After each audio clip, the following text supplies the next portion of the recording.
I still remember that night like it happened just yesterday. My name is Emily, and I always thought I was a pretty normal girl, sweet, ambitious, a little bit wild at heart, but nothing too crazy.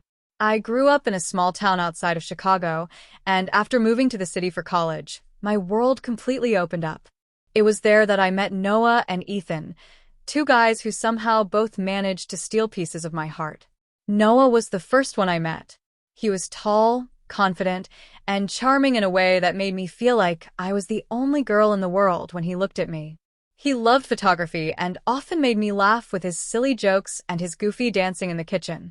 We would stay up late talking about our dreams, the stars, or nothing at all. Our chemistry was electric, and I felt so alive every time he touched me. Then there was Ethan. I met him at a mutual friend's birthday party. He was more reserved, thoughtful, and he had these kind eyes that made me feel safe. Ethan played guitar in a small local band and wrote songs about love, loss, and finding yourself again. The first time he sang for me, I thought I might actually melt right there on his couch. I never meant to fall for both of them at the same time. It just happened. I thought I could keep things separate. Two different worlds, two different loves. Noah was fire and excitement. Ethan was warmth and comfort. But eventually, I realized I was living in a lie. My heart couldn't keep them apart anymore. One rainy evening, as I watched the city lights blur through my apartment window, I decided to do something crazy. Something honest. I texted both Noah and Ethan, asking them to come over. They both agreed, unaware of what was about to happen. My heart was pounding so loudly that I could barely hear myself think. When the doorbell rang, I almost didn't answer. My hands were shaking, and I felt like my knees might give out. I took a deep breath and opened the door. Noah stood there first, holding a bottle of red wine and smiling that million-dollar smile. "Hey, gorgeous," he said, leaning in to kiss me. I pressed my finger gently on his lips and whispered, "Wait." He raised an eyebrow but stepped inside. A few minutes later, the doorbell rang again. Ethan was there, rain dripping from his hair, guitar case in hand, eyes lighting up when he saw me. "Hey, Emily," he said softly, reaching to hug me. I pulled back again. "Come in," I said, my voice trembling. As they both stood in my living room, they looked at each other with confusion, then back at me. The silence was so heavy I felt like I might drown in it. "Emily, what's going on?" Noah finally asked, his voice low and cautious. "I need to tell you both something," I said, swallowing the fear rising in my throat. "I love you both, and I can't keep hiding it. I know this sounds insane, but I invited you both here because I wanted to be honest. I don't expect you to understand, and I don't know what's going to happen next. But I can't lie anymore." Their faces said everything. Shock, hurt, anger, curiosity. Noah looked ready to explode, his jaw clenching as he tried to process what I had just said. Ethan set his guitar down slowly, his hands trembling. "Are you serious right now?" Noah spat out. "Yes," I whispered, feeling the tears threaten to spill. Ethan looked at Noah, then at me. "So, what do you want from us, Emily?" he asked, his voice surprisingly calm. "I want to see if there's any chance we can make this work. Together. All of us," I said, my voice breaking. Noah let out a low laugh, shaking his head. "You're out of your mind," he said, pacing around the room. Ethan looked at me for what felt like hours. "Do you really think this could work? Or are you just afraid to choose?" I didn't know how to answer. Maybe it was both. Maybe it was neither. All I knew was that I loved them both in different ways, and my heart refused to let go of either one. Noah stopped pacing and stared at me. Then, unexpectedly, he looked at Ethan. "What do you think?" Ethan took a deep breath.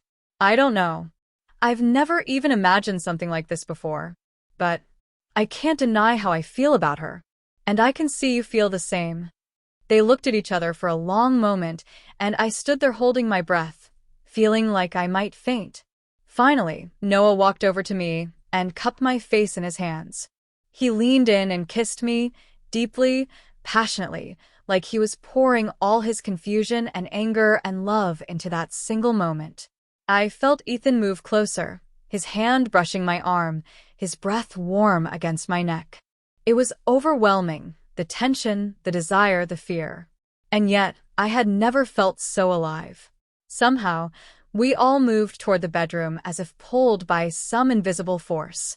My heart was beating so fast I thought it might jump out of my chest. Noah pulled my shirt over my head, his hands urgent and rough, while Ethan kissed my shoulder softly, gently. They were so different, yet so in sync in that moment. I felt like I was standing at the edge of a cliff, ready to fall, but instead of falling alone, I had two hands holding me tight. I could feel every touch, every breath, every shared look between them. The room felt electric, buzzing with a wild, forbidden energy. When we finally fell into bed together, there was no more room for doubt. Just heat, heartbeats, and heavy breaths. I didn't know where one touch ended and another began. Noah's fiery passion pushed me to places I didn't know existed inside me, while Ethan's tender kisses grounded me, reminded me of love and safety. I closed my eyes and let go completely. The world outside disappeared. The rain tapping on the window felt like background music to the wild, beautiful chaos inside the room. Later, as we lay tangled together in the sheets, I looked at both of them and felt tears spill over my cheeks. I had expected to lose everything that night, to lose them both, to be alone.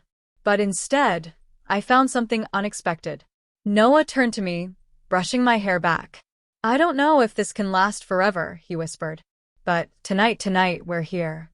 Ethan kissed my forehead and held my hand. "We'll figure it out," he said. "No promises beyond tonight, but we're here with you now." I realized then that sometimes love doesn't fit inside the neat boxes we create. Sometimes it's messy and complicated and beautiful all at once. And sometimes, if you're brave enough, it surprises you in ways you never imagined. We stayed up talking and laughing until the sun peeked through the curtains. We shared secrets and dreams, and we held each other in a quiet, fragile peace. For once, I wasn't hiding. I wasn't pretending. I was just me, completely and vulnerably me. When they eventually left in the morning, we didn't say goodbye like it was the end. We said it like it was a new beginning, even if we didn't know what shape that beginning would take. I stood at the window after they left, watching the city wake up below me. My heart was full, my body was tired, and my mind was spinning. But for the first time in a long time, I felt free. I had invited both my boyfriends into my bedroom, thinking I might lose them both. Instead, I found a part of myself I didn't know I had been missing. And as crazy as it sounds, what happened next even shocked me. Because love isn't always about choosing one or the other. Sometimes it's about embracing the whole, the mess, and the magic, all at once.